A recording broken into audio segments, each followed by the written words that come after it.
புது புது அர்த்தங்கள் நிகழ்ச்சியை பார்த்துட்டு இருக்கிறவங்க எல்லாருக்கும் என்னுடைய அன்பான வணக்கங்கள்.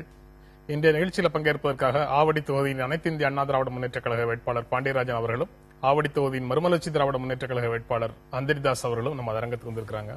வணக்கம். தேமுதிக மக்கள் நல கூட்டணியினுடைய முதலமைச்சர் வேட்பாளர் விஜயகாந்த் உளுந்தூர்பேட்டையிலையும், பாட்டாளி மக்கள் கட்சியினுடைய முதலமைச்சர் வேட்பாளர் அன்புமணி பென்னாகரத்திலையும் போட்டியிடுகிறார்கள். இன்றைய நாளிதழ்கள் செய்திகள் எல்லாத்திலையும் இருக்கு. திமுக தலைவர் கருணாநிதியும், அதிமுக பொதுச் செயலாளர் ஜெயலலிதாவும் முதலமைச்சர் வேட்பாளர்கள் தங்களை சொல்லிக் கொள்ளவில்லையே தவிர அவங்களும் திருவாரூர்லயும் ஆர்கே நகர்லயும் முறையை போட்டியிடுறாங்க. முதலமைச்சர் வேட்பாளர்கள் அறிவிக்கப்பட்டவர்கள் அந்த அறிவிக்கப்பட்ட தொகுதியில கண்டிப்பாக ஜெயிச்சாகணும் அப்படிங்கிற ஒரு நிர்பந்தம் வருது. அணி ஜெயிச்சு அவங்க தோத்து போயிட்டாங்கன்னா அந்த அறிவிப்புக்கே பொருள் இல்லாம போகுது.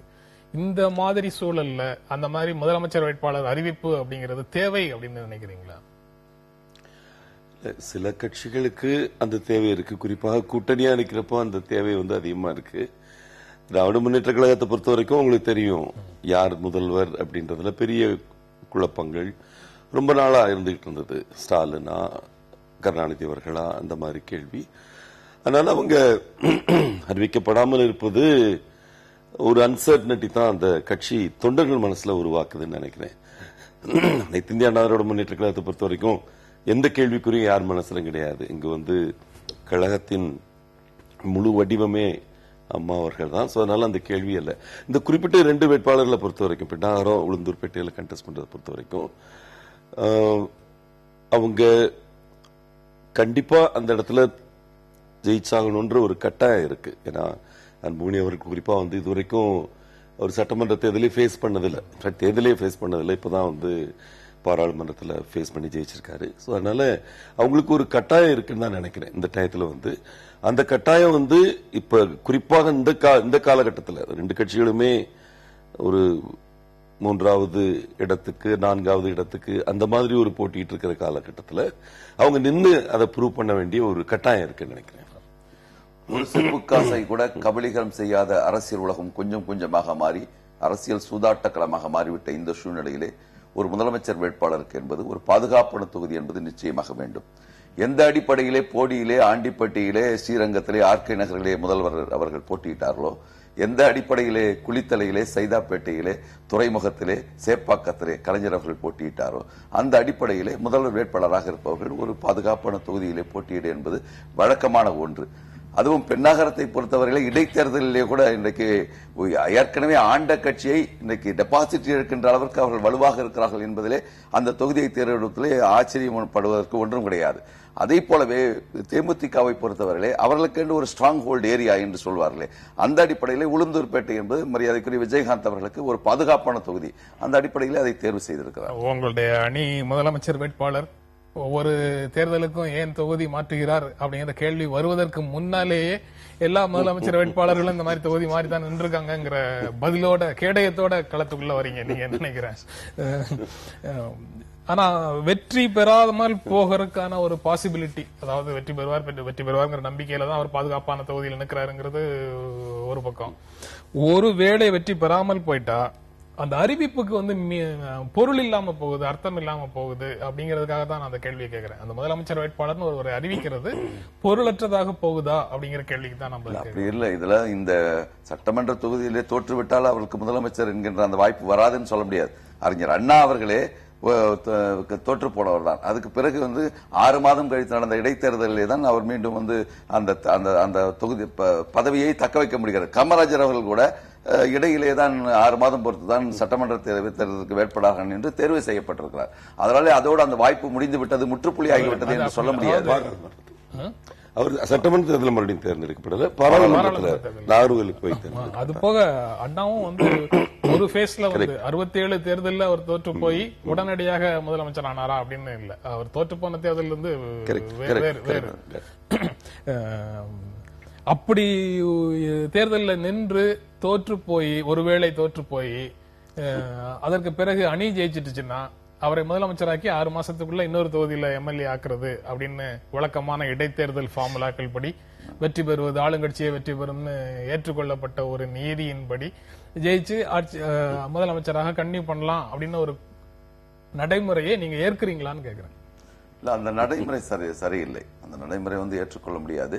இருந்தா கூட சட்டத்திலே ஒரு ஆப்ஷன் இருக்கும் பொழுது அந்த ஆப்ஷனை பயன்படுத்துவதில் எந்த தவறும் கிடையாது. அவங்க 6 பேரும் நான் சேர்ந்து அதை கன்ஃபார்ம் பண்றதுன்றதே பெரிய கேள்விக்குறியா இருக்கும். அதனால தயவு செய்து ஒரு ஹைபாத்தட்டிக்கல் கொஸ்டின் தான் நினைக்கிறேன். பெரிய ஹைபாத்தட்டிக்கல் கொஸ்டின். அவரு உளுந்தூர்பேட்டையில நிக்கிறாரு. இப்போ 6 கட்சி இல்ல, எங்கள் அணி வெற்றி பெற்றால் இவர் முதலமைச்சர் சொல்வதே ஹைபாத்தட்டிக்கல் தானே. அணி வெற்றி பெற்றால்ங்கிற கண்டிஷன் நிறைவேறினா தான் அந்த பிரச்சனையே வருது. அதனால அந்த எபிசோடு ஃபுல்லாவே ஹைபாத்தட்டிக்கலா தான் போகுது. ஹைபாத்தட்டிக்கல் கொஸ்டின் அவர் சார்ந்திருக்கின்ற அதிமுகவுக்கும் பொருந்தது. அவங்க முதலமைச்சர் வேட்பாளரை முதலமைச்சரை தேர்ந்தெடுக்கப்பட்ட உறுப்பினர்கள் சேர்ந்து தேர்ந்தெடுக்கிறாங்க. சொல்லலன்னா கூட வேற யாரு இருக்க முடியும்? அந்த நீங்க 6 மாசத்துல திரும்பவும் தேர்ந்தெடுக்கப்பட்டுக் கொள்ளலாம் அப்படின்னு முடிவு பண்ணிட்டு தோற்ற வேட்பாளரை அமைச்சராக்குவது அப்படிங்கிறது இப்ப மக்களவைத் தேர்தல் முடிஞ்சதுக்கு அப்புறம் நம்ம கூட பார்த்திருக்கிறோம். அதே மாதிரி முதலமைச்சருக்கும் செய்யறது மக்களுடைய தீர்ப்பை மதிக்கிற மாதிரி தானா? லீகல் ஆப்ஷன் இருக்குங்கிறது ஒரு பக்கம், மாறலாக சரியா அப்படிங்கிறது தான். இல்ல, ஒவ்வொரு பகுதி மக்களுக்கும் ஒரு வேட்பாளர் பரிச்சயமா இருப்பாங்க. அது இன்றைக்கு எல்லா ஃபேக்டர்ஸும் இன்றைக்கு அரசியலே ஒரு வேட்பாளர் தேர்வு செய்ய என்பது இருக்குது. எல்லா கோணத்திலையும் வாக்காளர்களை அணுக வேண்டிய அளவிற்கு இன்றைக்கு வாக்காளர்கள் பொல்யூட் ஆகி இருக்கின்ற ஒரு சூழ்நிலையிலே இந்த வாக்காளர்கள், இந்த தொகுதியில் இருக்கின்ற வாக்காளர்கள் நமக்கு பரிச்சயமாக இருப்பது என்று நினைப்பதிலே எல்லா கிரெடிபிலிட்டியும் இருக்குன்னு நான் நினைக்கிறேன். பரிச்சயமானவர்கள்ங்கிற நம்பிக்கையோட தான் ஒரு தொகுதியில போய் முதலமைச்சர் வேட்பாளர்கள் நிக்கிறாங்க.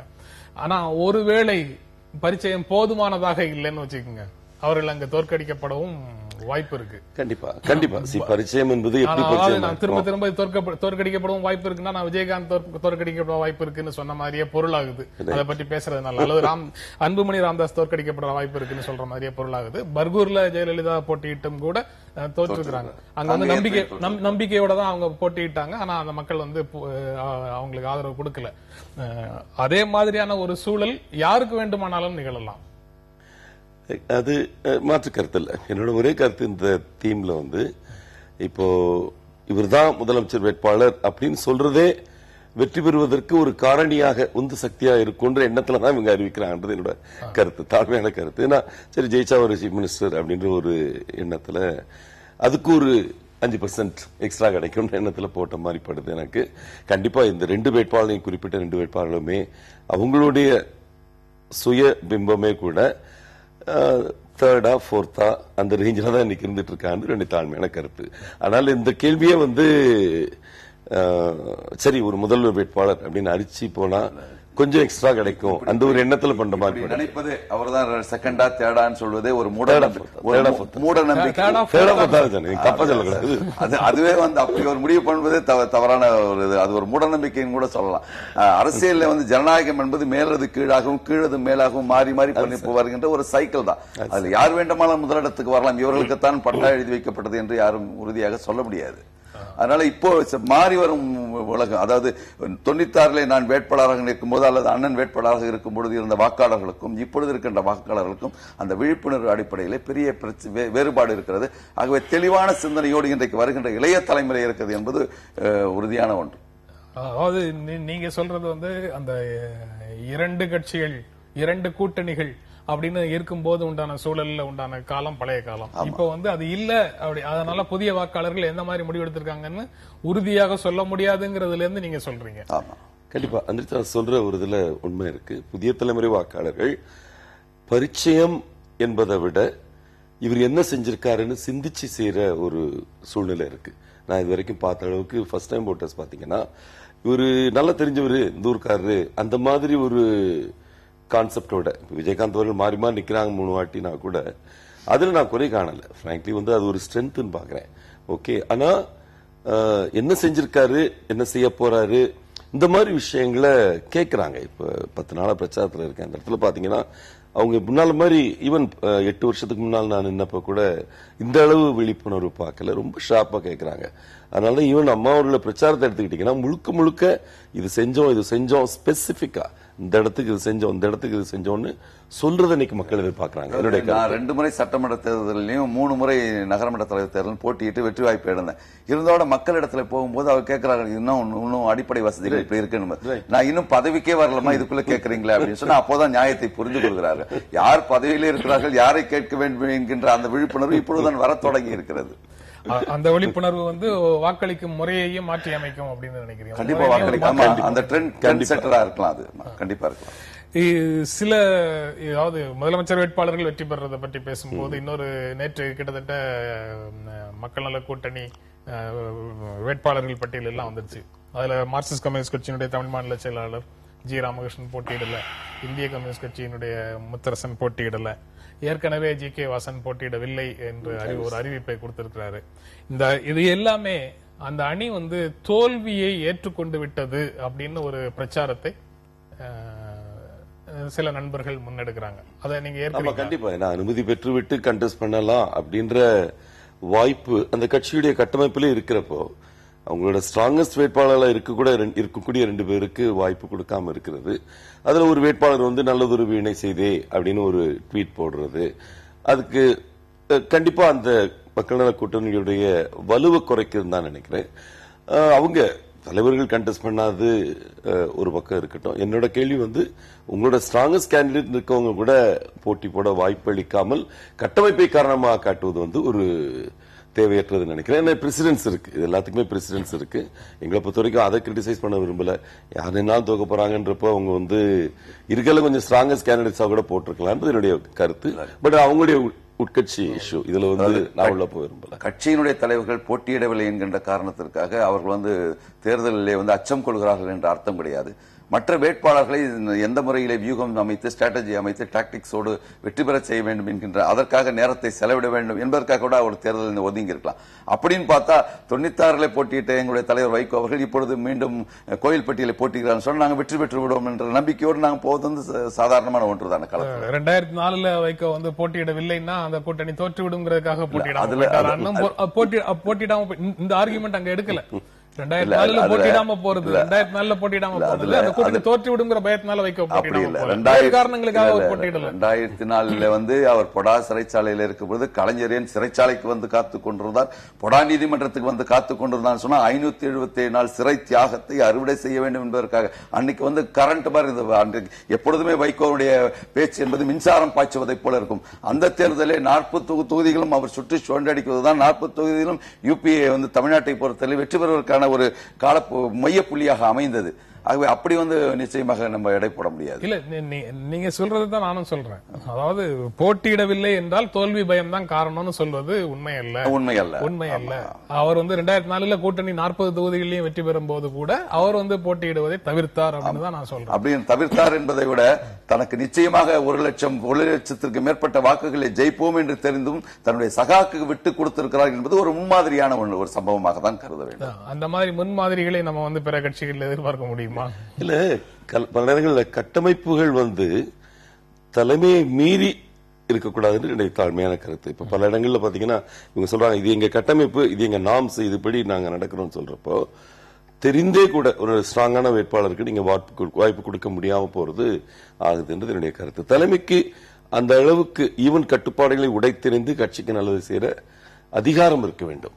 அந்த ஸ்டேச்சரோட அந்த அதிகாரத்தோட தலைமை இருக்கிறப்போ அந்த கட்சி நல்லா இருக்கும். இப்ப அனைத்து இந்திய அண்ணா திராவிட முன்னேற்ற கழகத்து போல அதான் நான் சொல்ல விரும்புறேன். ஓரளவுக்கு நீங்க சொல்றதை பற்றியே ஒரு விரிவாக பேசலாம். திண்டுக்கல் பாலபாரதி எம்எல்ஏக்கு சீட்டு கொடுக்காதது ஏன், ஜி ராமகிருஷ்ணன் விளக்கம் அப்படின்னு ஒரு செய்தி இருக்கு. நம்ம முதல் பகுதியில பேசின மாதிரி நீங்க பாண்டியராஜன் நீங்க குறிப்பிட்ட மாதிரி கட்சியினுடைய விதிகள் நல்ல வேட்பாளர்களை போட்டியில் இருந்து விலக்கி வைக்கிறதுக்கு காரணமாக இருக்கு அப்படிங்கிறது மாதிரியான விளக்கங்கள் இருக்கு. சட்டமன்ற உறுப்பினர் பதவியை 2 முறைக்கு மேல் தொடர்ந்து வைப்போர் விடுவிக்கப்பட வேண்டும்ங்கிறது மாநில குழு முடிவு அப்படின்னு சொல்றாரு.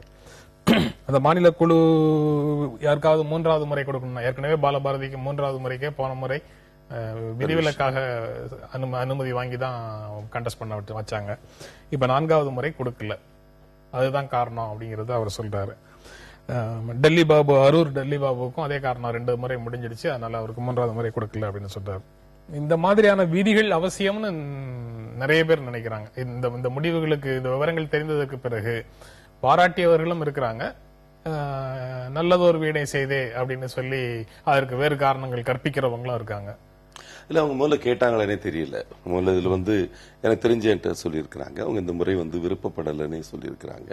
அதனால இந்த கேள்வியை ஒரு இரலவென்ட் கொஸ்டின் தான். என்னை பொறுத்த வரைக்கும் ஒரு பார்ட்டின்றது அந்த கேண்டிடேட் தேர்ந்தெடுக்கிறப்போ வினபிலிட்டி, விசுவாசம், அவங்களோட திறமை, என்ன செஞ்சிருக்காங்க, சாதிச்சிருக்காங்க, அந்த மாதிரி இந்த 3 விஷயங்கள் தான் பாக்குறாங்கன்னு நினைக்கிறேன். குறிப்பாக அனைத்து இந்திய அண்ணா திராவிட முன்னேற்ற கழகத்தை பொறுத்த வரைக்கும் இந்த 3 விஷயத்தை பார்த்து தான் எடுக்கிறாங்க. மாற்றங்கள் என்பது எந்த டயத்துல மற்ற கட்சிகள் அறிவிச்சு களத்துக்கு வர்றப்ப, களத்துடைய சூழ்நிலை மாறுறப்போ அந்த டயத்துல அம்மா முடிவெடுத்து அதை மாத்தி அறிவிக்கிறாங்க. இதுல எந்த தவறு இருக்குமா எனக்கு தெரியல. குறிப்பா இப்போ நீங்க கம்யூனிஸ்ட் இயக்கங்களை பத்தி கேக்குறீங்க, ஆனா அதை கொஞ்சம் பிராடா அந்த கேள்வியை அணுக விரும்புறேன். எந்த கட்சியுமே இந்த மூணத்தான் பாக்குறாங்க. இப்ப தமிழக கம்யூனிஸ்ட் கட்சி இந்த மாதிரி விளக்கம் சொல்றதுனால நான் அதுல இருந்து நான் பிராடர் சென்ஸுக்கு தான். ஒரு அரசியல் கட்சி 3வது முறையாகவோ 4வது முறையாகவோ ஒருவரை போட்டியிட அனுமதிக்க வேண்டுமா வேண்டாமா, அது ஒரு அதிகார குவியலுக்கு இடமளிக்கிறதா? இல்ல, இது அந்த பொறுப்பை நம்ம எப்படி பாக்குறோம்ன்றதுதான். எம்எல்ஏன்றது ஒரு வாய்ப்பு தான். அது பலருக்கு நல்லா செயல்படுற பலருக்கு அது ஒரு சுமையா தான் இருக்குமே தவிர, அதுல போய் அது ஒரு பதவி, அதுல நிறைய சம்பாதிச்சிடலாம் அந்த மாதிரி எல்லாம் எனக்கு தோணல. ஒரே இடத்துல இருந்து கண்டெஸ்ட் பண்ணி திருப்பி திருப்பி ஜெயிக்கிறவங்க சில கட்சிகள்ல இருக்காங்க. இப்ப எங்க கட்சி மாதிரி சில கட்சிகள்ல ஒரு மாத்தி தான் அம்மா கொடுக்கறாங்க. அது ஒரு நல்ல விஷயம் நான் நினைக்கிறேன். இப்ப விருதுநகர்ல நான் ஜெயிச்சு வந்தேன், இப்ப ஆவடியில போய் நிக்க வச்சிருக்கிறாங்க. இந்த மாதிரி பலருக்கும் அந்த மாற்றம் இருக்கு. இது அவங்களே கூட நிக்கிற தொகுதிகள் மாறி நின்று இருக்கிறாங்க. இது எந்த தவறு இருக்க மாதிரி தெரியல. எனது இல்லமும் உள்ளமும் தமிழகத்தில் அப்படின்னு அம்மா சொல்றப்ப எங்க வேணாலும் நிக்கலாம். அவங்க தமிழகத்தில் நிக்கிறத பத்தி எந்தது கிடையாது. அதே போல அவங்க கீழே இருக்கிறவங்களையும் கூட ஓரளவு மாற்றி அவங்களுக்கு வாய்ப்புகள் கொடுக்கறதுன்றது நல்ல விஷயம் நினைக்கிறேன். நீங்க எப்படி பாக்குறீங்க? 2 முறைக்கு மேல் போட்டியிட அனுமதி கொடுக்கிறது. தேகம் அடிப்பட்டாலும் தேசம் அடிப்பட்டாலும் முதலிலே வருவது சிவப்புன்னு சொல்லுவாங்க. அந்த சிவப்பு சிந்தனையில் இருக்கின்ற பொதுவுடைமை கட்சிகளுடைய சட்டத்திட்டங்கள் பார்த்தீங்கன்னா நம்முடைய தமிழ்நாட்டு அரசியலுக்கோ அரசியல் கட்சிகளுக்கோ கொஞ்சம் அந்நியமானவை கூட என்று சொல்லலாம்.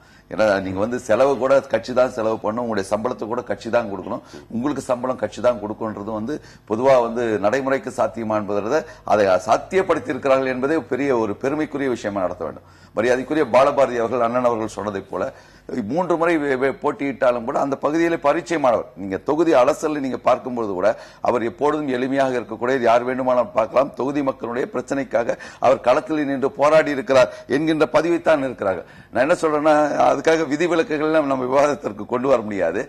அந்த கட்சியில அப்படி ஒரு நடைமுறை, மரியாதைக்குரிய டெல்லி பாபு அவர்களும் மரியாதைக்குரிய பாலபாரதி அவர்களும் அந்த நடைமுறைக்கு அவருடைய செயற்குழு முடிவு செய்திருக்கிறது. அதைத்தான் நாம் ஏற்க வேண்டும். ஆனா இந்த கட்சி, இந்த நிலைமை மற்ற கட்சிகள், குறிப்பா நாம் போட்டியிடுகின்ற திமுக இருக்குதான்னு சொன்னா கிடையாது. ஏன்னா இன்றைக்கு வேட்பாளராக இருக்கின்ற அந்த வேட்பாளர் கூட மாவட்ட செயலாளரும் அவர் தான், சேர்மனும் அவர் தான், நகர செயலாளர் அது கூட கொடுக்கல, நகர செயலாளரும் அவர் தான், வருங்கால சட்டமன்ற உறுப்பினர், வருங்கால சட்டமன்ற அவங்க சொல்லிட்டு இருக்காங்க, அது தொகுதி மக்கள் தான் முடிவு பண்ணும். சட்டமன்ற உறுப்பினருடைய வேட்பாளரும் அவர் தான். ஆக இப்படி ஒரு குரிலின மன்னர்களோடு இருக்கின்ற ஒரு இதிலே ஒரு எடுத்துக்காட்டாக எடுப்பான எடுத்துக்காட்டாக சோசியலிச கட்சிகள், பொதுவுடைமை கட்சிகள் இருப்பது என்பது உங்களுடைய வரவேற்கக்கூடிய ஒன்று. இல்ல, இது நன்னியமானதுன்னு சொல்றீங்களா? கட்சியினுடைய எம்எல்ஏக்கள் தங்களுடைய சம்பளத்தை கட்சிக்கு கொடுத்துடணும். வேற எந்த கட்சியில அது நடைமுறை இல்ல. எங்களுடைய தலைவர் கூட சொன்னாரு, இதை நான் கூட நடைமுறைப்படுத்தினா நல்லா இருக்கும்னு கூட சொல்லி இருக்கிறாரு. கட்சியினுடைய எம்எல்ஏ சம்பளத்தை கட்சிக்கு கொடுத்துடணும், கட்சி கொடுக்கிற முழு நேர ஊழியர்களுக்கு ஊதியத்தை மட்டும் வாங்கிட்டு அவங்க வாழ்க்கையை நடத்தணும் அப்படிங்கிறது நடைமுறை சாத்தியம் இல்லாததுன்னு சொல்ல முடியாது. அவங்க நடைமுறைப்படுத்துறாங்க, சாத்தியப்படுத்திருக்காங்க. அதை மற்ற கட்சிகளும் கொண்டு வரணும்னு சொல்றீங்க. ஆனா இந்த மாதிரியான கட்டுப்பாடுகள்லாம் அவசியம்னு நினைக்கிறீங்களான்னு கேக்குறேன். கண்டிப்பா இருக்கும். அதாவது எந்த ஒரு பள்ளியிலும் கல்லூரியிலும் கோட் ஆஃப் கான்டக்ட் எப்படி இருக்கிறதோ அப்படி அரசியல் கட்சிகளுக்கும் அரசியல் கட்சியிலே தேர்வு செய்யப்படுகின்ற அந்த பொதுநிலையில இருக்கின்ற வேட்பாளர்களுக்கும் இப்படி ஒரு நடைமுறைக்கு கண்டிப்பாக தேவையான சட்டங்கள் இருக்க வேண்டும் என்பது வரவேற்கக்கூடிய. வேட்பாளர் அவராக நிதி திரட்டி அவரே தேர்தலுக்காக செலவழிக்கிறத கட்சி தடை செய்கிறது கட்சி கொடுக்கிற பணத்துக்குள்ளதான் வேலை செய்யணும். கட்சியும் வேட்பாளர்கிட்ட பணம் கொடுக்குமாங்கிறது தெரியல. டீடைல்டா போனா அவங்க வந்து கட்சியினுடைய கிளை செயலாளர் அல்லது அந்த மாவட்ட செயலாளர்கிட்ட கொடுப்போம், அவர் தான் இருந்து செலவழிப்பாரு, உங்ககிட்ட பணமே கொடுக்க மாட்டோம்னு சொல்லுவாங்களா என்னன்னு தெரியல. பணமே இருந்தா கூட செலவு பண்ணக்கூடாது, யார் அடுத்தவர்கள் நண்பர்கள் பணம் கொடுத்தாலும் கூட செலவு பண்ணக்கூடாது என்பது ஒரு அதிசயத்தக்க ஒரு செயல் தான். இல்ல சில நேரங்களில் ஸ்ட்ரக்சர் இம்பீட்ஸ் ப்ராசஸ்னு சொல்லுவாங்க. அது மாதிரி கட்டமைப்பு வந்து உங்களோட ஆபரேட்டிங் கெப்பாசிட்டியை கூட குறைச்சிருது பல நேரங்கள். இது நிர்வாகிகள்ல ரொம்ப காமனா சொல்லக்கூடிய ஒரு விஷயம். கட்டமைப்பு ஒரு அளவுக்கு மேல் இருக்கும்போது படைப்பு திறன் பாதிக்கப்படுகிறது, அந்த கட்சியுடைய ஒரு கிரியேட்டிவ் ஃபங்க்ஷனிங் பாதிக்கப்படுதுன்னு நினைக்கிறேன். ஒருவேளை கம்யூனிஸ்ட் கட்சிகளுடைய வீழ்ச்சி கடந்த சில வருடங்களில் தமிழ்நாட்டில் வந்து 1/3 இருந்த கட்சி அது இன்னைக்கு வந்து இந்த அளவுக்கு வீழ்ந்துபட்டு கிடக்கிறதுக்கு ஒரு காரணம் கூட இந்த அதீதமான கட்டுப்பாடுகள் தலைமைத்துவத்தின் ஒரு ஃப்ரீடத்தை குறைக்குதோ அப்படின்னு எனக்கு கூட படுது. விழுந்துபட்ட கட்சிகள் நம்ம சொல்ல முடியாது. அதாவது அந்த பதவிக்கு வருவதிலே வேண்டுமானாலும் அவர்களுக்கு பின்னடைவு இருந்தது. போராட்ட காலங்களிலே அவர்கள் என்றைக்கு இயக்கத்தை தொடங்கும் போது இருந்தார்களோ அந்த போராட்ட வீச்சோடு தான் இன்றைக்கும் இருக்கிறார்கள். சட்டமன்ற தேர்தலில் பணத்தால் வாக்குகளை பெற்றுவிடலாம் அப்படிங்கிற நிலையை திமுகவும் அதிமுகவும் உருவாக்கி இருக்கின்றன. தமிழ்நாடு முழுவதும் ஆங்காங்கே 2 கட்சியினரும் வாக்காளர்களுக்கு பணத்தை கொடுக்கிறதுக்காக பணத்தை பதுக்கி இருக்கிறார்கள். மறுமலர்ச்சி திமுக பொதுச் செயலாளர் வைகோ குற்றம் சாட்டுகிறார். நீங்க அந்த குற்றச்சாட்டுக்கு என்ன பதில் சொல்ல விரும்புறீங்க? இல்ல, எந்த ஆதாரம் இல்லாத குற்றச்சாட்டு. இது பொறுத்த வரைக்கும் அனைத்து இந்திய அண்ணா திராவிட முன்னேற்ற கழகத்தை பொறுத்த வரைக்கும் அந்த மாதிரி எந்த எண்ணமும் இருக்கிற மாதிரி எனக்கு தெரியல. கண்டிப்பா வந்து நான் நின்று ஜெயித்த இது வரைக்கும் நின்ற தேர்தல்கள்ல எதுலையுமே அந்த மாதிரி இல்ல. திமுக காங்கிரஸ் கூட்டணி பணம் தராமல் இருப்பதற்கு எல்லா முயற்சிகளும் எடுத்தோம். பணத்தை தரவிடாமல் பண்றதுக்கு சென்ற தேர்தலில், நான் நின்ற தேர்தலில் எல்லா இடத்துலையும் வந்து நாங்கள் முயற்சிகள் எடுத்தோம். அதுல வெற்றியும் பெற்றோம். தேர்தல் கமிஷன் அப்ப மிக கடுமையான சப்போர்ட் கொடுத்தது எங்களுக்கு. ஸோ அதனால என்னை பொறுத்த வரைக்கும் இந்த குற்றச்சாட்டுல ஆதாரம் இல்லை.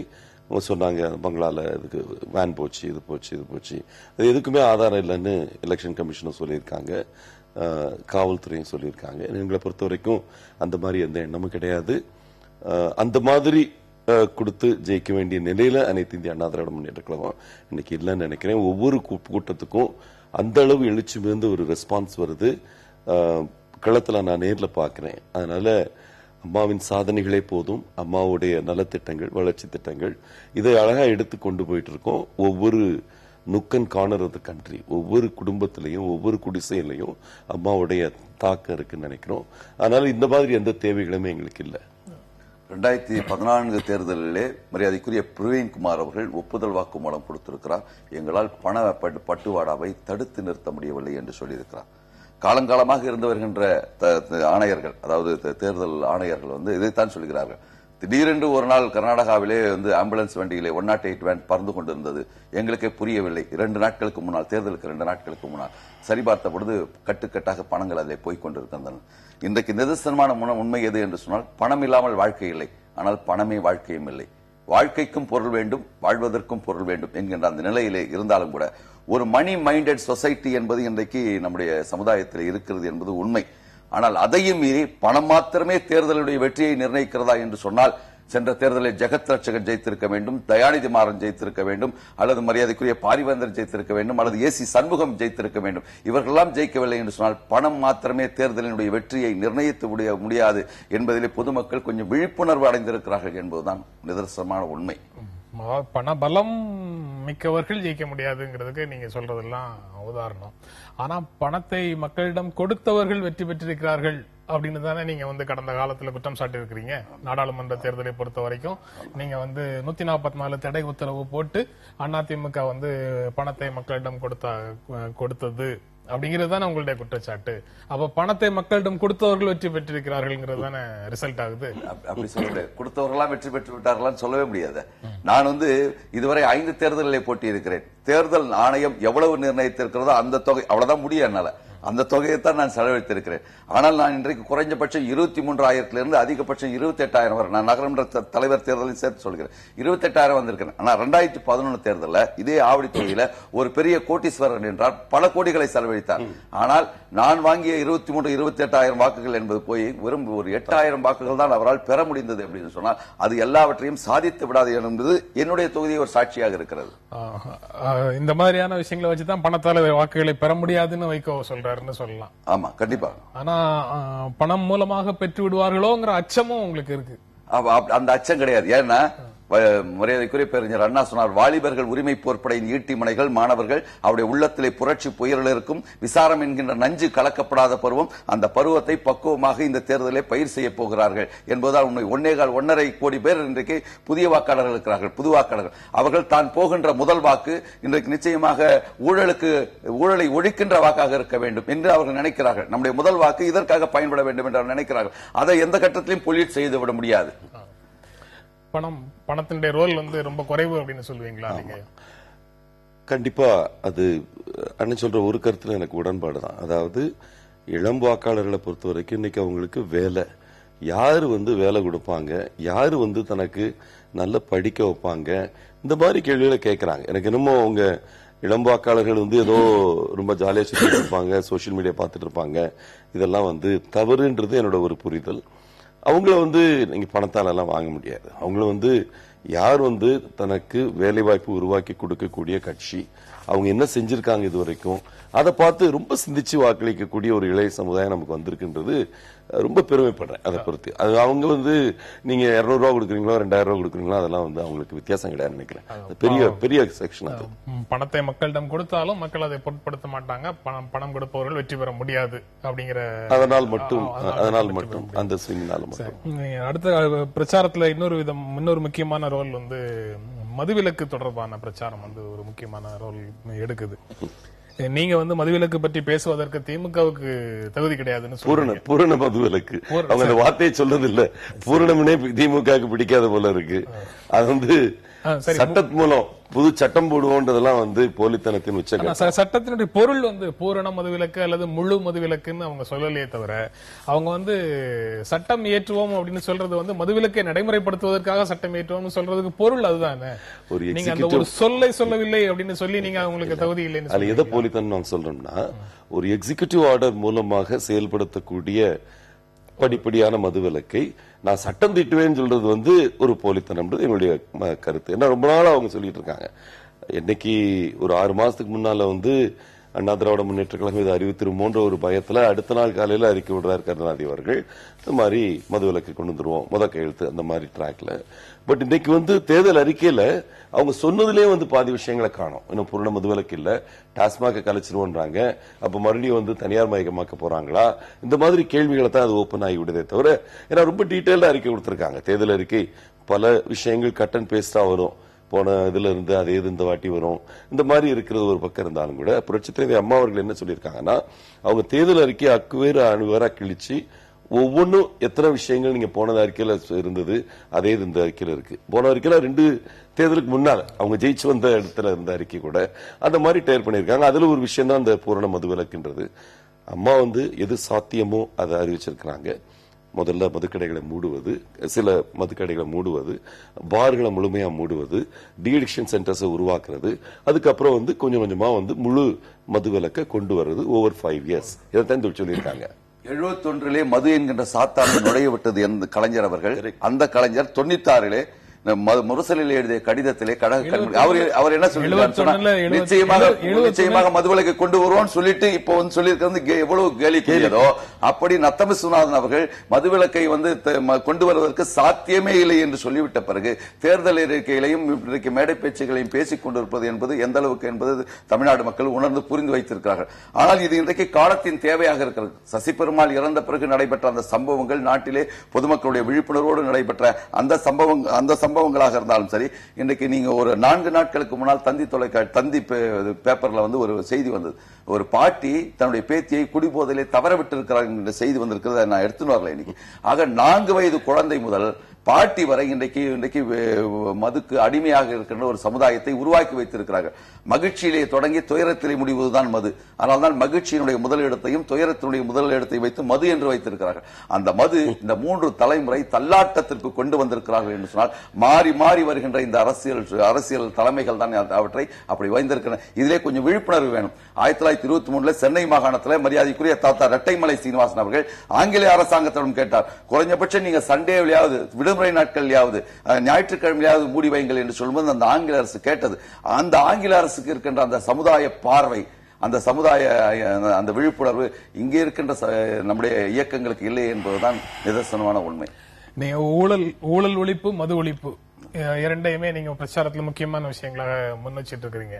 ஆனா உங்களுடைய கவனத்தை எல்லாமே மது ஒழிப்பு பற்றி பேசுவதற்கு இந்த கட்சிக்கு தகுதி இருக்கு, இந்த கட்சிக்கு தகுதி இல்லை அப்படிங்கிற ஒரு விவாதத்தின் மேல திருப்பிட்டு ஊழலை பற்றி உங்களுடைய பிரச்சாரத்துல ஊழல் இடம்பெறாமல் பார்த்துக் கொள்வதில் முதன்மையான கட்சிகள் வெற்றி பெற்று விட்டன அப்படின்னு சொல்ல முடியுமா? ஊழலை எதிர்த்து அந்த 2G பத்தி பேசினால்தான் தலைவர் வைகோ அவர்கள் மீது இன்றைக்கு வழக்கே வந்திருக்கிறது. சாதிக் பாஷாவுடைய மரணம் பத்தி அதை பற்றி பெரிதாக இன்றைக்கு திமுக பேசவில்லை. ஏன்னா அவர்களுக்கே தெரியும் சாதிக் பாஷா அவர்கள் 16/3/2011 அவருக்கு சம்மன் வந்து சிபிஐல முந்தின நாள் மர்மமான சாகிறார். அவர் கொடுத்த அந்த புலனாய்வுல இருக்கின்ற அந்த ஒப்புதல் வாக்குமூலத்துல சாகித் பாவ்லா 2010 ஸ்டாலின் அவர்கள் துணை முதல்வர் ஸ்டாலின் அவர்களை சந்தித்தார். அப்பொழுது யார் யார் உடன் இருந்தார்கள் என்பதை பற்றெல்லாம் அவர் குறிப்பிடுகிறார். ஆகவே ஊழலை பிரதானப்படுத்தி எப்படி இதுவும் இரட்டை குழல் துப்பாக்கி மாதிரி ஊழலும் மதுவும் ஒன்னா சேர்ந்துதான் போகுது. இரண்டையும் நீங்க பேசுறீங்க. ஆமா, இரண்டையும் சமமாகத்தான் பேசுகிறோம். உங்களுடைய அணியில உள்ள எல்லாருமே அதுல இரண்டையும் பேசுவாங்க. எல்லாம் கண்டிப்பா பேசுவாங்க. இப்ப கூட புதிய தலைவர்ல வந்தது மரியாதைக்குரிய எங்களுடைய முதல்வர் வேட்பாளர் கேப்டன் விஜயகாந்த் அவர் கூட அதை பேசியிருக்கிறார். ஆனா மதுவிலக்கு பற்றி பேசுவதற்கு அதிமுகவுக்கு தகுதி இல்லை அப்படின்றத நத்தம் விஸ்வநாதனுடைய ஸ்டேட்மெண்ட்டுக்கும் இப்ப உண்டான முதலமைச்சருடைய நிலைப்பாட்டுக்கும் இடையில உள்ள வேறுபாடை சொல்லிதான் பேச வேண்டியது இருக்கு. மிக குறுகிய கால இடைவெளியில திடீரென்று இந்த மனமாற்றமா, அல்லது இது மக்களுடைய உணர்வுகள் கொடுக்கக்கூடிய அழுத்தத்துக்காக நீங்க பேசுறீங்க அப்படின்னு எடுத்துக்கல. அதே நத்தம் விஸ்வநாதன் அவர்களுடைய பேச்சு கூட அதை ஸ்டார்ட் பண்ணப்போ அவங்க என்ன சொல்றாங்க, புரட்சி தலைவி அம்மா அவர்கள் மதுவிலக்கு எப்போது சாத்தியப்படுமோ அப்போ கண்டிப்பா கொண்டு வருவாங்கன்னு ஸ்டார்ட் பண்ணி தான் பண்றாங்க. ஏன் சாத்தியப்படல அந்த கட்டத்தில்ன்றதுக்கு பல எக்ஸாம்பிள் சொல்லியிருக்காங்க. பல கட்சிகளுடைய போலித்தனத்தை தோலுரித்திருந்தார் அந்த சட்டமன்ற பேச்சை அண்ணன் சொல்றது. இன்னொன்னு, அவங்க மதுவிலக்கு மேல இவ்வளவு பாசம் இருக்கிற ஒரு கட்சி, இந்த 2 கட்சிகள் கூட தானே நீங்க கூட்டணி வச்சுக்கிட்டே இருந்தீங்க, திருப்பி கூட்டணி வச்சீங்க. அப்பெல்லாம் இது ஒரு பெரிய விஷயம் உங்களுக்கு படல. இப்ப எங்களை பொறுத்த வரைக்கும் ஒரு தாய்க்கு தான் தெரியும் எந்த டயத்துல ரொம்ப அட்ஜஸ்ட் பண்ணிட்டே இருந்தீங்க. பட் இட்ஸ் ஓகே, இதெல்லாம் கொஞ்சம் கொள்கைகள் எல்லாம் அப்படி அட்ஜஸ்ட் பண்ணிக்கிட்டீங்க. ஏன்னா இவ்வளவு ஆழமான கொள்கைனா அந்த டயத்துல நீங்க சொல்லிருக்கணும் இது முக்கியம்னு. உங்களுக்கு அந்த டயத்துல அது முக்கியமா படல, இந்த டயத்துல முக்கியமா படுது. உங்களுக்கு சரின்னு தெரிஞ்சது, தவறுன்னு தெரியுது. நீங்க நம்முடைய சொந்த வாழ்க்கையில எவ்வளவு பெரிய நிலைப்பாடுகள்லாம் மாற்றிக்கொண்டு ஒவ்வொரு நினைச்சு பார்க்கணும். நான் மதுவிலக்க முடிச்சுக்கிறேன். இது கண்டிப்பா எந்த டயத்துல பண்ணணுமோ இந்த காலகட்டத்துல அது மிகவும் மிகப்பெரிய சமூக தீமையாக வளர்ந்திருக்குது இந்த 5 வருடங்கள்ல அப்படிங்கிற உணர்வு பெரும்பாலும் அரசியல் கட்சிகளுக்கு வந்திருப்பது கூட காரணமாக இருக்கலாம். கரெக்ட். இப்போ 2003 டாஸ்மாக் அரசே மது விற்பனை அப்படிங்கிறது முதல்ல கோட்பாட்டு அளவுல அரசு இந்த வேலையை செய்யலாமான்னு பேசிட்டு இருந்தவங்க மிகவும் சிறுபான்மையாக இருந்த நபர்கள். ஆனா அதுக்கப்புறம் எல்லா அதிமுக திட்டங்களையும் மாற்றிய திமுக அரசு அரசே மது விற்பனை செய்யுங்கிறத மாற்றல, அரசே மணல் விற்பனை செய்யுங்கிறதையும் மாற்றல. இந்த ரெண்டையும் மாற்றாம தொடர்ந்து நீடிச்சிட்டாங்க. ஆக உங்களுடைய அரசு மது விற்பனை செய்யும் அப்படிங்கறதனுடைய திட்டத்தினுடைய வளர்ச்சி 2012-13க்கு பிறகு ஒரு பூதாகரமாக கிளம்பி நிற்கும் போது அது மிகப்பெரிய சமூக தீமையாக வடிவெடுத்திருக்குங்கிற உணர்வு மக்களிடத்துல வருது. இந்த மதுவிலக்குக்கு எதிராக கடுகளவு உலக அறிவு இருக்கிறவங்க கூட மதுவிலக்குக்கு ஆதரவாக பேச மாட்டான்னு தந்தை பெரியார் பேசிய பேச்சு இருக்கு. நான் கடந்த காலத்துல 500 தென்னை மரங்களையும் வெட்டி போட்டேன், காந்தியினுடைய அறைகூவலுக்கு ஏற்ப நான் தென்னை மரத்தை வெட்டி போட்டேன், அந்த ராமசாமி தான் நான் சொல்றேன், கடுகளவு உலக அறிவு இருக்கிறவங்க கூட மதுவிலக்கை பற்றி பேச மாட்டான் அப்படின்னு சொன்ன பேச்சு இருக்கு. அது தனி. ஆனா இன்று அந்த சூழலெல்லாம் தாண்டி இது ஒரு மிகப்பெரிய சமூக தீமையாக வளர்ந்து நிக்குதுங்கிற சூழல்ல தான் அரசியல் கட்சிகள் அதை முன்னெடுக்குது. ரைட். இது ஒரு சமூக பிரச்சனை மட்டும் கிடையாது, இது ஒரு பொருளாதார பிரச்சனை கூட. அதனால இது எப்படி கையில் எடுத்து எந்த மாதிரி பூரண மதுவில கொண்டு வரணுமோ அந்தபடி செய்யணும். எடுத்தேன் கவிழ்த்தேன்னு சொல்ற மாதிரி முதல் கையெழுத்து போட்டு ஆர்டர் போட்டுருவேன் உடனே பாஸ் பண்ணிடுவேன் சொன்னீங்கன்னா அதனுடைய பிரச்சனைகள், அதனுடைய தீமைகள் நிறைய இருக்கு. டிஅடிக்ஷன் சென்டர்ஸ் உருவாக்கணும், மதுவடிமைகளை மீட்பதற்காக ஒரு பக்கம் ஒவ்வொரு பிரைமரி ஹெல்த் சென்டர்லயும் நம்ம உருவாக்கணும். இந்த மாதிரி கட்டமைப்புகள் உருவாகி வர்றப்ப அதுல இழக்கிற வருமானத்தை மறுபடியும் மற்ற விதங்களில் ஈடுகட்டுறதுக்காக அதற்கு கொஞ்சம் டைம் வேணும். இதெல்லாம் செஞ்சாதான் உங்களுக்கு பூரண மதுவிலக்கு சாத்தியப்படும். அதை செய்யறதுக்காக இந்த ஃபேஸிங் 2000 கடைகளை மூலம் போடுறது, பார்களை மூலம் போடுறது, அதுக்கப்புறம் அந்த சென்டர்ஸை உருவாக்குறது, அதுக்கப்புறம் நீங்க பூரண மதுவிலக்கு கொண்டு வர சாத்தியப்படும். செய்யறதை மட்டுமே சொல்றது அம்மா அவர்கள் தான். அதனால செய்ய முடியாத விஷயங்களை சொல்லிட்டு நீங்க எங்க போவீங்க? 25,000 கோடிக்கு 29,000 கோடி தான் முக்கியம் என்கின்ற அந்த பொருளாதார பார்வையை விட சமூக பார்வை என்பது ரொம்ப முக்கியமானது. அந்த அடிப்படையில் தான் பார்க்கணும். அண்ணன் சொல்றாரு கேரளாவில் எக்ஸிக்யூட்டிவ் ஆர்டர் போட்டாங்க. அப்படி ஒரு ஆர்டர் நீங்க போட்டிருக்க வேண்டியதானே.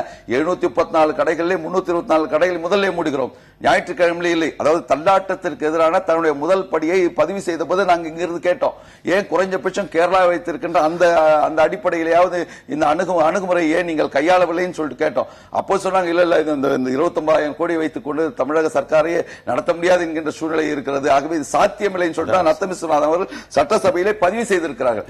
ஆக அந்த முன்னேற்பாடு இல்லாமல் வெறும் தேர்தலுக்காக இப்பொழுது அறிக்கையில் வருவது நிச்சயமாக மக்கள் நம்ப மாட்டார்கள் என்பதுதான் நிதர்சனமான உண்மை. கண்டிப்பா இல்ல. எங்களை பொறுத்த வரைக்கும் 1,66,000 கோடி பட்ஜெட்ல 25,000 கோடி மதுவால் கிடைக்கக்கூடிய ஆயத்தீர்வை, சேல்ஸ் டாக்ஸ் உட்பட்ட விஷயங்கள், அது மட்டுமே இந்த பார்வைக்கு காரணம் இல்ல. அம்மா கண்டிப்பா இதை கொண்டு வரணும் அப்படின்றதுல தெளிவா இருந்தாங்க முதல்ல இருந்து. ஆனா இந்த ஃபேஸிங் இந்த டயத்துல தான் சாத்தியப்படும் என்பது எங்களுடைய கருத்து. இன்னொன்னு, இது கொஞ்சம் நம்ம மதுவின் தீமைகள் எல்லாரும் அறிந்த விஷயம்தான். ஆனா அதே நேரத்தில் தமிழகம் மட்டுமே ஏதோ பெர் கேபிட்டா கன்சம்ஷன் ரொம்ப அதிகமா இருக்கு மாதிரி சொல்றது தவறு. அது உண்மையும் கிடையாது, உண்மைக்கு புறமான ஒரு விஷயம். இதை ஒரு அரசியல் மயமாக்கி அரசியல் லாபம் பார்க்க சில கட்சிகள் முயற்சி இருக்கிறாங்க. அந்த முயற்சிக்கு ஒரு முற்றுப்புள்ளி வைக்கிறது தான் அம்மாவோட எண்ணம். இந்த டயத்துல அவர்கள் எல்லாரும் இன்னைக்கு ரொம்ப சோகமா இருக்காங்கன்றது நாங்க நேரடியா பாக்குறோம். அதனுடைய பெருமை இன்னைக்கு அம்மாவுக்கு தான் போய் சேரும். மதுவை தமிழகத்திலிருந்து விரட்டி அடிப்பதற்கு முழு வித்தும் இட்டது அம்மானு வரும். 29,000 கோடி மதுவினாலே வருமானம் வந்தாலும் கூட இன்றைக்கு தமிழ்நாடு அரசு 2.5 லட்சம் கோடி கடன்ல தான் இருக்குது. அதாவது மதுவினால வருமானத்தை வைத்துக் கொண்டு நிரந்தரமான பெர்மனன்ட் இன்ஃப்ராஸ்ட்ரக்சர்ஸ் உண்டான கட்டுமானங்கள் அமைக்கப்பட்டதான்னு சொன்னா கிடையாது. அவங்களே என்ன சொல்றாங்க, சபாநாயகர் இருக்கின்ற மரியாதைக்குரிய தனபால் அவர்கள் செப்டம்பர் 29ஆம் தேதி நடைபெற்ற அதுல அந்த அறிவிப்பு செய்யறாரு. இதுவரை கிட்டத்தட்ட 110 விதியின் கீழ் 181 அறிவிப்புகள் செய்யப்பட்டிருக்கிறது. அவருடைய மொத்த மதிப்பீடு, அந்த திட்டங்களுடைய மொத்த மதிப்பீடு எவ்வளவுனா 84,000 கோடி.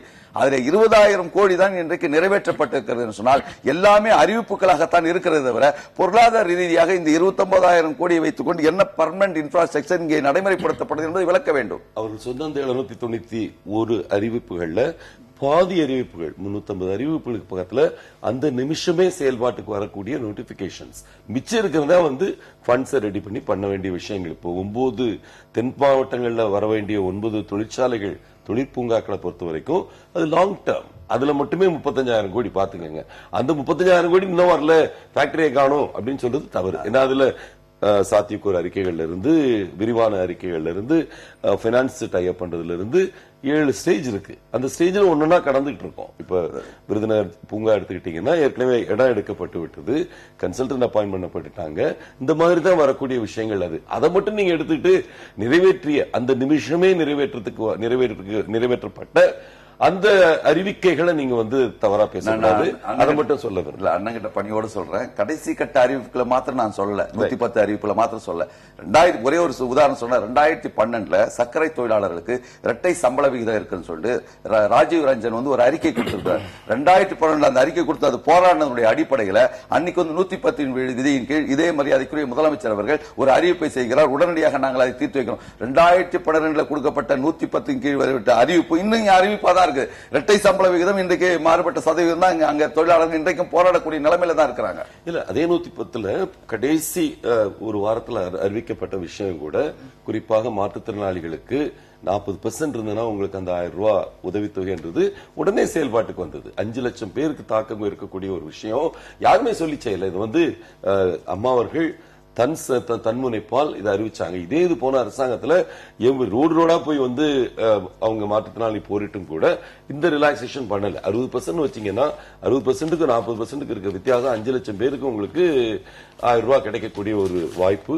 அதே மாதிரி அவர்களுக்கு கொடுக்கக்கூடிய வேலை வாய்ப்பு எடுத்துக்கிட்டீங்கன்னா திமுக அரசுல கொடுத்ததை விட 5 மடங்கு அதிமுக அரசுல கொடுக்கப்பட்டிருக்கு. இந்த சிஏஜி கொடுத்த அந்த அறிக்கையிலேயே அந்தரிதாஸ், நம்ம நிகழ்ச்சி நிறைவு செய்யற இடத்துல ஒரே ஒரு செய்தி இறுதியான கருத்தாக மட்டும் சொல்லுங்க. நீங்க புதிய குறிப்புகள் எல்லாம் எடுத்தா இன்னும் நேரம் இல்ல. இறுதியான கருத்தாக சொல்லுங்க.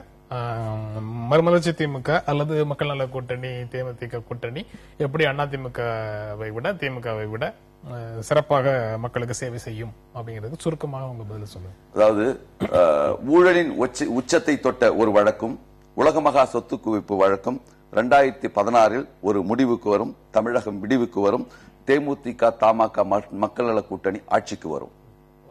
அம்மாவை பொறுத்த வரைக்கும் இந்த தேர்தலை சந்திக்கிறது கடந்த 5 வருடங்களின் சாதனைகளின் அடிப்படையில் நலத்திட்டங்கள் மட்டுமல்ல, வளர்ச்சி திட்டங்கள், குறிப்பாக வேலை வாய்ப்பு, குறிப்பாக தொழில் வளர்ச்சி, விவசாய மறுமலர்ச்சி, இந்த 3 விஷயங்களை வச்சுதான் இந்த தேர்தலை சந்திக்கிறோம்.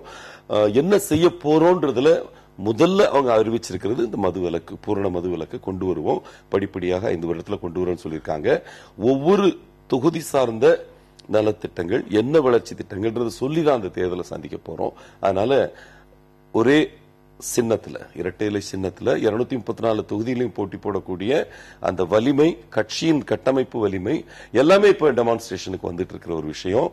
அம்மா என்ற ஒரு உன்னத தலைவரின் ஆளுமை இதுல முழு வெளிப்பாடோட இருக்கு. கண்டிப்பா அனைத்து தொகுதியிலையும் இரட்டை இலை ஜெயிக்கு வரும். அதிமுக ஒன்றும் அசைக்க முடியாத இமயமலையும் அல்ல, திமுக ஒன்றும் தோற்கடிக்க முடியாத சக்தியும் அல்ல என்பதை இந்த தேர்தலை நிரூபிப்போம். ஒரே தொகுதியில போட்டியிட்டாலும் ஈகோ பார்க்காம இந்த நிகழ்ச்சியில பங்கேற்று உங்களுடைய கருத்துக்களை பகிர்ந்து கொண்டதற்கு எங்கள் நெஞ்சார்ந்த நன்றி. மீண்டும் சந்திப்போம். நன்றி, வணக்கம்.